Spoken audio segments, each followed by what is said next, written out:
y a quelques jours, à l'occasion de rencontres avec les lycéens, une adolescente se posait la question: comment est-ce possible que Dieu, est-ce que c'est vrai, mon père, que Dieu connaît tout à l'avance? Est-ce que Dieu connaît l'avenir? C'est complètement mystérieux, cette histoire-là. Alors on a répondu que oui, bien sûr, un Dieu transcende l'histoire, c'est lui qui a créé le temps et l'espace, et bien sûr qu'il embrasse toute l'histoire humaine, le passé, le présent et l'avenir d'un seul regard, il connaît tout. Il savait, avant que nous soyons formés dans le sein maternel, il savait que nous allions exister et il l'a voulu.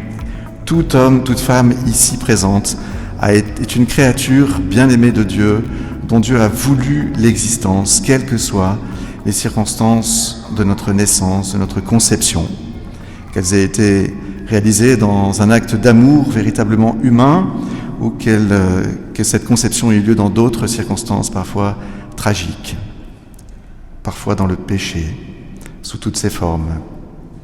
Eh bien, chacun de vous, chacun de nous, a été voulu par Dieu de toute éternité. C'est ce qu'on a entendu dans la première lecture, avant même de te former dans le sein maternel.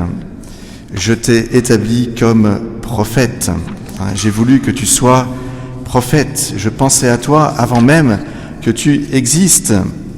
Je te connaissais, dit Dieu, avant que tu viennes au jour. Et il est là pour nous, bien sûr, une prise de conscience à avoir par rapport au drame que constitue chaque avortement. Chaque personne dans le sein de sa mère est une créature que Dieu veut voir venir à l'existence. C'est un futur prophète que Dieu veut pour notre société, si bien que chaque avortement est un crime, un meurtre, non seulement pour l'enfant, contre cet enfant, mais c'est aussi un véritable drame social.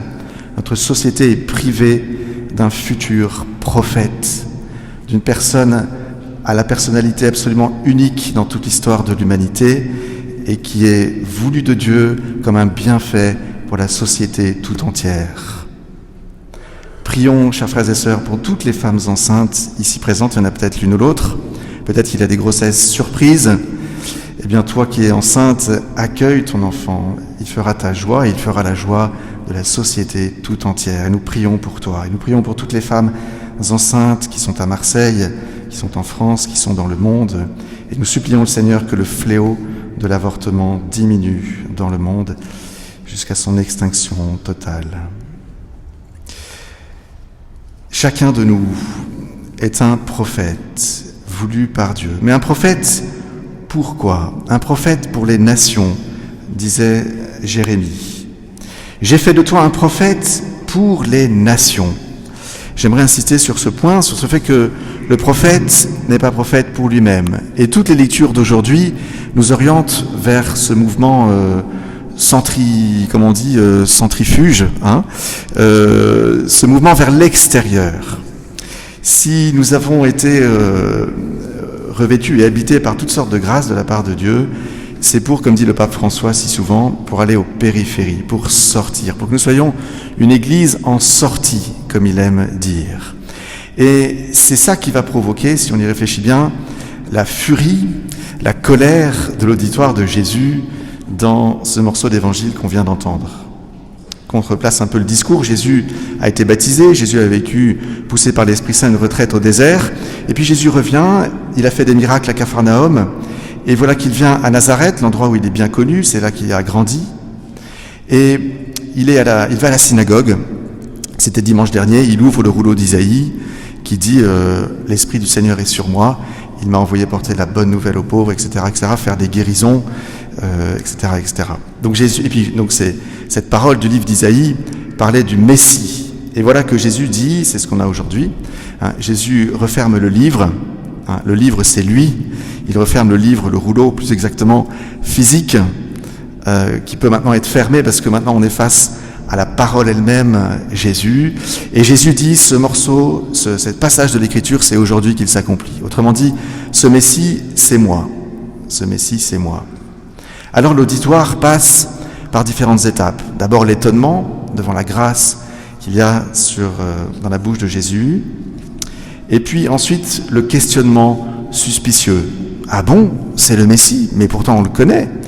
C'est le simple fils de Joseph que nous connaissons.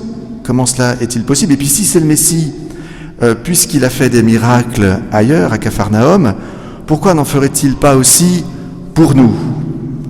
Ouais, le mouvement de l'auditoire de Jésus, c'est une réflexion qui est centripète, hein, qui est autoréférencée, hein, comme dit le pape François aussi en parlant de l'Église parfois, hein, avec ce désir de l'autoconservation, comme il dit.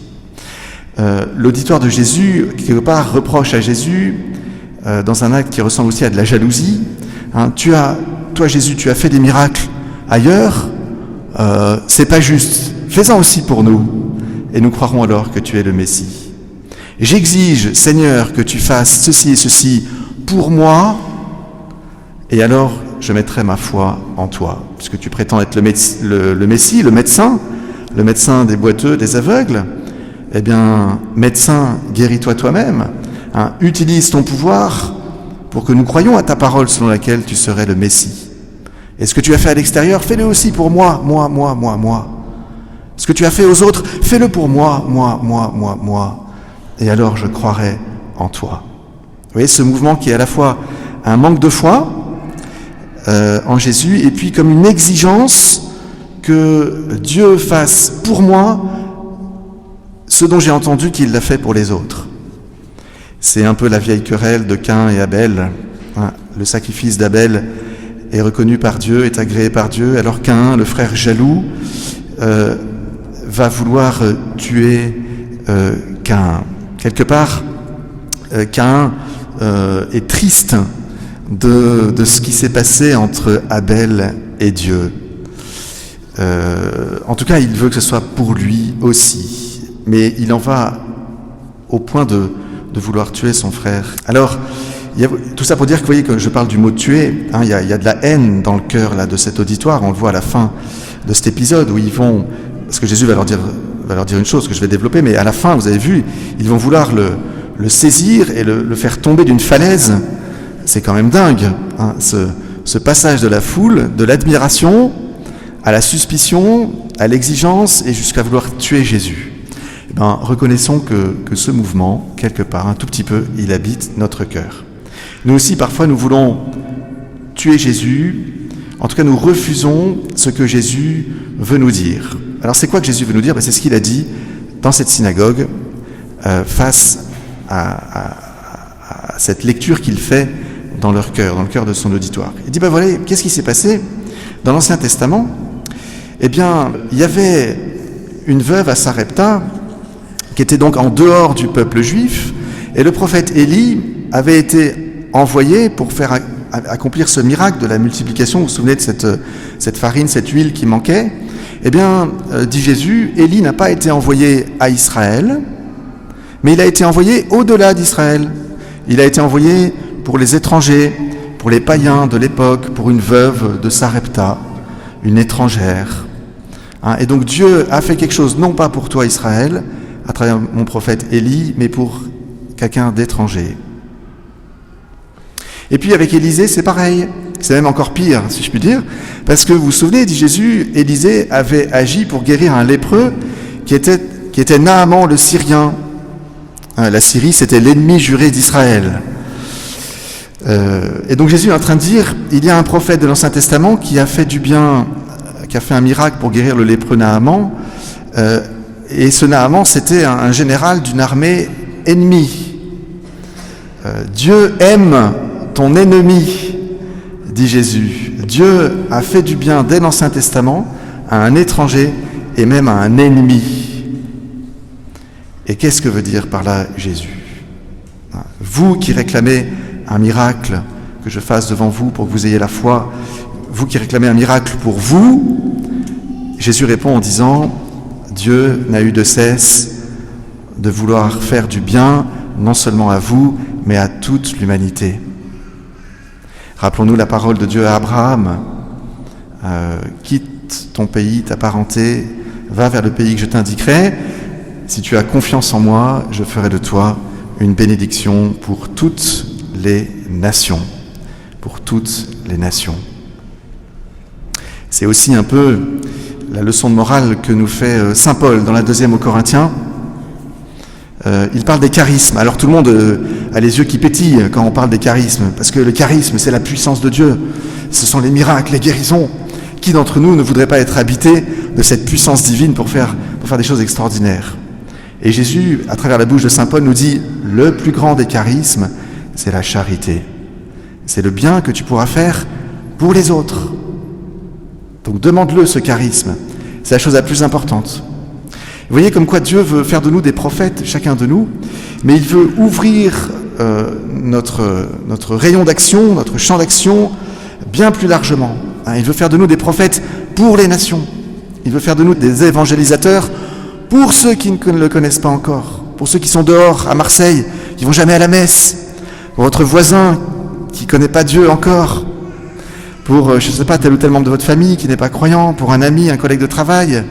Oui, nous sommes faits pour tout ce monde-là. Nous ne sommes pas faits pour nous-mêmes.